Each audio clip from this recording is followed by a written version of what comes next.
Hello అండి, అందరికీ నమస్కారం. అందరు ఎలా ఉన్నారు? బాగున్నారా? మన రంగోలీ కిచెన్ ఛానల్కి స్వాగతం, సుస్వాగతం. నా వీడియోలు కనుక మీకు నచ్చినట్లయితే నా ఛానల్ని తప్పకుండా సబ్స్క్రైబ్ చేసుకోండి. అలాగే లైక్ చేయండి, షేర్ చేయండి, కామెంట్ చేయండి. ఈరోజు నేను పిల్లలకు కానీ పెద్దలకు కానీ ఎంతో బలాన్ని ఇచ్చి మనల్ని ఆరోగ్యంగా ఉంచే డ్రై ఫ్రూట్స్ లడ్డూను చేస్తున్నాను. ఇక్కడ బెల్లం కానీ చక్కెర కానీ ఏమీ వేయకుండా ఓన్లీ ఖర్జూరాలతోనే లడ్డూ చేస్తున్నాను. అందుకు కావలసినవి జీడిపప్పు, బాదం పప్పు, కిస్మిస్, ఎండు కొబ్బరి, పిస్తా పప్పు, వాల్నట్స్, గుమ్మడి గింజలు, కర్బూజా గింజలు, సన్ఫ్లవర్ గింజలు, అంజీరు, నువ్వులు, పల్లీలు. నేను ఇక్కడ అవిసె గింజలను కూడా తీసుకున్నాను. అవిసె గింజలు వేయడం వల్ల హార్ట్ ప్రాబ్లం ఉన్న వారికి చాలా మంచిది. అలాగే మనకి ఎయిర్ ఫాల్ అన్నది తగ్గుతుంది. అలాగే ఖర్జూరాలు, ఇక్కడ నేను సీడ్స్ లేని ఖర్జూరాలను తీసుకున్నాను. ముందుగా స్టవ్ వెలిగించుకొని గిన్నె పెట్టుకొని ముందుగా అవిసె గింజలను నూనె కానీ నెయ్యి కానీ వేయకుండా డ్రై రోస్ట్ చేసుకోండి. ఇలా చిటపటలాడిన తర్వాత వాటిని ఒక మిక్సీ జార్లోకి తీసుకొని పక్కకు పెట్టుకోండి.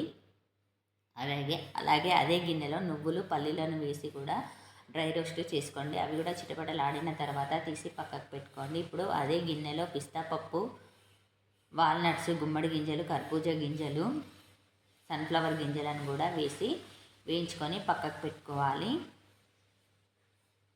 ఇలా వేగిన వాటిని తీసి పక్కకు పెట్టుకోవాలి. ఇప్పుడు అదే గిన్నెలో చిన్న చిన్న ముక్కలుగా కట్ చేసుకున్న ఎండు కొబ్బరి ముక్కలను కూడా వేసి ఒక 2-3 నిమిషాలు డ్రై రోస్ట్ చేసుకోవాలి. వాటిని తీసి పక్కకు పెట్టుకున్న తర్వాత అదే గిన్నెలో నెయ్యి వేసి జీడిపప్పు, బాదం పప్పులను వేసి నిదానంగా వేయించుకోవాలి. అస్సలు మాడగొట్టకూడదు, ఎందుకంటే మాడిపోతే లడ్డు టేస్ట్ అన్నది మారిపోతుంది. చూసారు కదా, ఇలా ఫ్రై చేసుకోవాలి. ఇప్పుడు అదే గిన్నెలో కిస్మిస్లను వేసి ఫ్రై చేసుకోవాలి.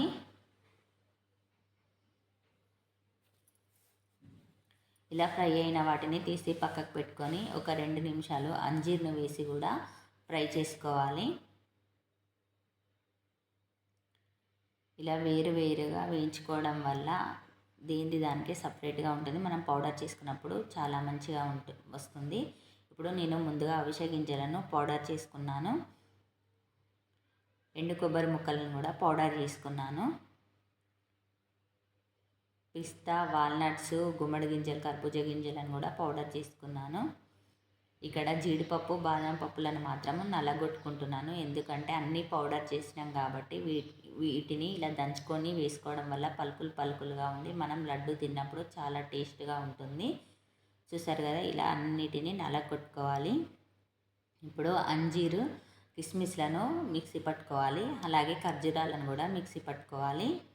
ఇప్పుడు స్టవ్ వెలిగించుకొని గిన్నె పెట్టుకొని కొద్దిగా నెయ్యి వేసుకొని మనం ముందుగా పేస్ట్ చేసి పెట్టుకున్న ఖర్జూరాలని వేసి ఒక 2-3 నిమిషాలు ఉడికించుకోవాలి నెయ్యిలో. ఇలా ఉడుకుతున్నప్పుడే మనము మిక్సీ పట్టి పెట్టుకున్న పౌడర్ను, డ్రై ఫ్రూట్స్ పౌడర్ను వేసి ఖర్జూరాల పేస్టు, డ్రై ఫ్రూట్స్ పౌడరు మంచిగా కలిసే విధంగా కలుపుకోవాలి. ఇలా కలుపుకుంటేనే లడ్డు మనకి మంచిగా వస్తుంది.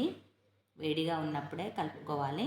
ఇక్కడ నాకు గిన్నె సరిపోలేదు కాబట్టి నేను బేషన్లోకి తీసి కలుపుకుంటున్నాను. వేడిగా ఉన్నప్పుడే కలుపుకోవాలి, చల్లగా అయితే లడ్డు చుట్టడం రాదు. చూసారు కదా, మంచిగా కలుపుకోవాలి. పేస్ట్ ఉన్న పౌడర్ మంచిగా కలుపుకోవాలి. అంతే అండి, చాలా ఈజీగా చేసుకోవచ్చు. చూసారు కదా, ఇద్దరు ఉంటే తొందరగా అయిపోతుంది. నేను ఒక్కదాన్ని కాబట్టి టకటక చేస్తున్నాను. అంతే అండి, డ్రై ఫ్రూట్స్ లడ్డీ రెడీ అయిపోయినట్టే. Thank you for watching.